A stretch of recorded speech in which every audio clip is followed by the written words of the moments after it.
Magandang umaga, Pilipinas. Narito na po ang magiging lagay ng panahon ngayong araw ng Wednesday, 18 March 2026.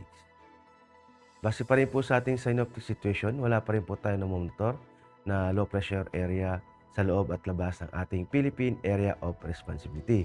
Ngunit umiiral pa rin ang northeast monsoon o amihan sa northern hanggang central Luzon.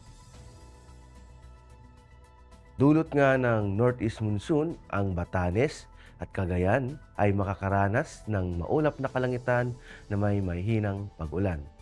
Sa Metro Manila, Calabarzon, Central Luzon, sa parte ng northern part ng Luzon ay makakaranas ng bagyang maulap hanggang sa maulap na papawirin na may mahihinang pag-ulan dulot nga ng northeast monsoon.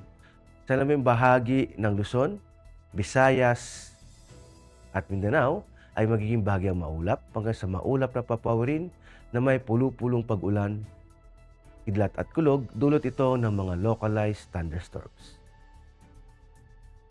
At para naman sa flight level wind chart, makikita natin dito sa may parte ng 925 hectopascal na umiiral pa rin ang northeast sa may parte ng northern hanggang central Luzon.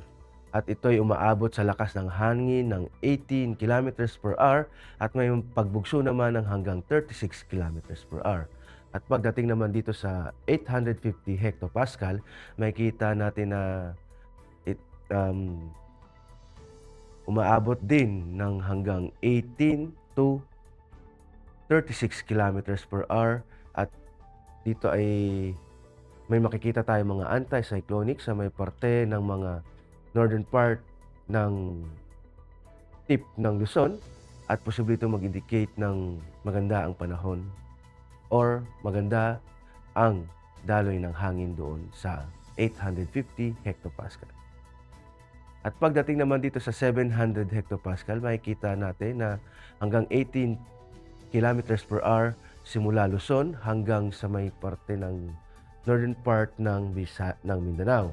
Pero mag-ingat pa rin sa mga close isobaric dahil posible itong wind, lumakas ang hangin ng hanggang 36 kilometers per hour. At pagdating naman dito sa 500 hectopascal, makikita natin na malakas ang bugso ng hangin dito o yung daloy ng hangin na umaabot ng hanggang 36 at may pagbugso ng 54 kilometers per hour.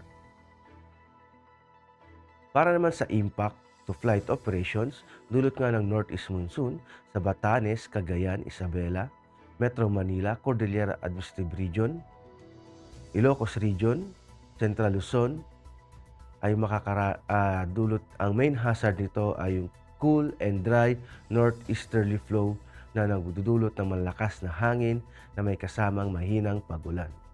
Ang impact nito sa rotary ay malakas na crosswinds at malalakas din na pagbugso ng hangin na mag-restrict sa take-off and landing operations.